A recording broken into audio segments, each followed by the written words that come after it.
to share challenges, to share learnings, to share a bit your process, and just to make sure that that way other designers can also learn from it, or you can help each other on certain topics or challenges that you're facing right now, or in the coming months to get to the final demonstrators. So at this moment, we made a design for an office object.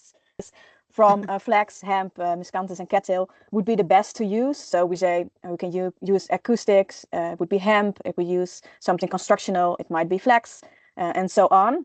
So we're looking for hemp board or panels, and we are looking for miscanthus or cattail material for constructional parts.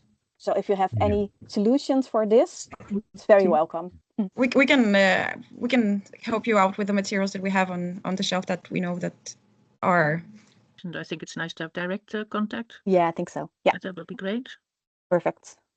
I have also a company in the Netherlands, I think, that makes plates from miscanthus. I don't know if that would help you. Yeah, absolutely. But I think that's good also to have a list of all these producers and wholesale. Yeah. Good idea. Yeah, we'll put it on a list. Great, and then we can share it. Mm-hmm. I can send over the list from the hemp house, all the products that we use there, so you can include that in the perfect the list. Yeah, I want to share some things, but here I see the smaller the fibers, the better it comes together and has a better result. If I put lights behind it, I like very much the detail of seeing the seeds, and then you have also something in mind for where it comes from. So if someone could help me with how that I can easily make the fibers smaller, and also for coloring the stuff, it should be very helpful. So I like the color as is. And that is, at least in Denmark, there's a lot of focus on only growing crops for food, the industrial hemp and the harvest timing and everything. But it would be optimal if we could say we grow the hemp also for food, because the seeds are being harvested and they are being used for food. Then we can use the rest for building.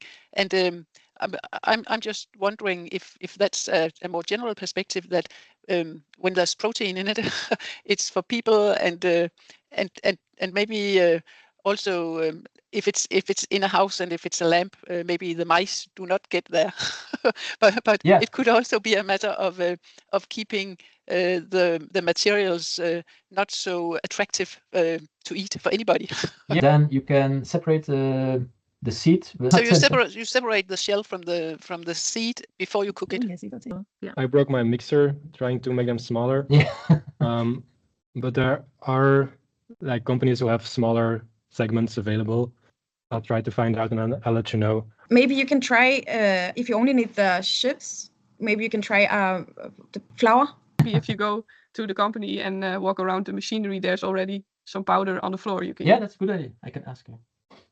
You can go clean there. Every week. I think they would be happy with that as well. Yeah. It's a good deal. Yeah. Yeah, and another hint about the coloring, because I agree with Simona that the natural colors are really great, and so also use them. And Geert Veenhoven used minerals for sheet material that he was experimenting on. We tried to color hemp sheaves, and with natural, so we used spirulina. They do color all the way through, but you need to use salts, and that was actually very like if you use salts, then you get deeper into the fibers. Okay. All right, Jan, have you been helped? Yes. Yeah. Thank you. Yeah, Alexander, perhaps you can give an update about the hemp house. The status where you are, and then maybe challenges that you're having, and how you solved them. We have just installed windows, or about to install the windows. The hempcrete walls were put up, and we put some of the shear panels up as well to the roof, and we closed off the house, and then they put a lot of materials inside. When you work with these materials, one really needs to think about to give the building air to breathe. With the window frames, we used hemp wood. It's the thing you learn when you do something for the first time to speed up the process. That's also a bit challenging when you work with bio-based materials. That When do you think it's going to be ready? April maybe. Okay. Well, so soon. May, yeah. Yeah. Looking forward to the pictures. Yeah. Yes. What successes did you have that were surprising for you with the material? Hempcrete was put up. You could have anybody walking from the street, not having any experience in building, and they could be part of putting on the walls. So that's a success. And you wouldn't do that with any other conventional materials. You would need a professional more or less. Another success which I really like is the materials itself. I don't know if you can see this. Yeah, maybe if I go further back. So the way that we will place them is like regular tiles, but because the material is much lighter, so that's why we can go also double. So it takes even faster to place them, because you go double up. So the man hours are also much more less. So this tile, as you see here, is going to be on the roof and on the facade. Where was this done? In the Netherlands. Really? They're based in Delft. We had also a meeting with them, so it's correct. Oh, yeah. Yeah. Okay, great. Yeah, Okay, yeah, so you know them. Did you mention that the binder is soy, isn't it? And that's what gives this beautiful dark brown color? Yeah. It's the beautiful dark color is from the bioresin. Yeah, that it's based on soybeans. Yeah. Soy glue. Yeah, Yeah. that's correct. Yeah, because of the heat they use with this bio-resin, all the material turn dark-ish. That is why they're currently working with the flaxseed, because then it's going to be transparent. You can see more of the fibers, so it's very interesting. And Nathan, what have you been up to? I have been experimenting with citric acid, flex chips, and like these little fibers that are like a waste stream when making fabric, where I used citric acid to make wood panels with fibers. Citric acid facilitates a binding in some way. I don't really know the mechanics behind it. And I also did some tests with felt, combine them, because this one doesn't have like any structural strength from itself. So it's just like felt. So it's just soft fibers. So you can easily break and bend the piece. Easier to work with like a half fabricate. So this is like a sample where the felt is combined with the flex shifts. I'm still looking for applications once I know what the features of the material will be, because it's still in an experimental phase. But I need the right length. And I'm contacting some manufacturers, but it's not easy to explain them what I need and to keep them in contact.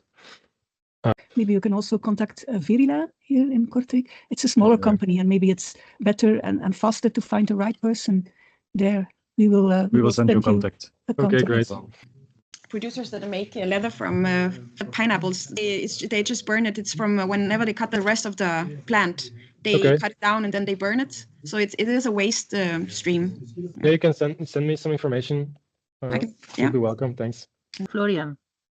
I'm working on 2 parts in the project. The container for the exhibition for the bio-based materials is already done. The container is for the companies to show how they work, especially for carpentries, to show the products, the bio-based materials, and the walls. These are 5 types of walls with different filling materials and wall building possibilities. There are some on the right side. There's straw inside. Then there is a typha material blown inside. Then there's I think hemp and flax, and then we had hemp stone also. The walls you're showing there, how are they finished at the outside? They are only at this small model here. Yeah, but if you would use them, how would you have to finish them at the outside? Normally it's a wooden frame building with the isolation inside, and sometimes I put here you can see it a little bit. There is a cedar facade. Sometimes I used a lime plaster. This is a straw board. I used it inside and plastered it with clay sometimes. Then we have the typha board. Taifa is The cattail from the wet paludiculture. genau, Okay. Yeah. genau. Alongside, I try to develop a board out of Taifa and clay, and I use the Taifa material to. These are small things with different measures, different mixtures of Taifa and clay. Thank you. Mette? What a wonderful exhibition you have made. And I saw that there was the BBoBB logo underneath those descriptions on the wall. So would it be something that could be shared? Because you've done a lot of work to find out what data to put on those. And I think that could be very inspirational. A lot of All right, thank knowledge. you. Great. Yeah. I hope it was helpful for everyone. And maybe we can do this again in a few months if there's a need for some more help and intervention for someone. And what would be a good new moment? Say the end of March, beginning of April. So Sebastian, we can find a new moment and then share it. That's right. Yes, everybody smile. So bio-based. Yeah. Yay. Thank you very much. And we will share all the hints that we've collected in the chat to all of you. And we will work on, say, a small database with all the knowledge of wholesale, where you can buy your stuff, get your stuff. I think it's good that we collect it. So also in your research, make a list of all you know, and that we can share the Excel file and that you can add them, or we'll find a way. That would be lovely.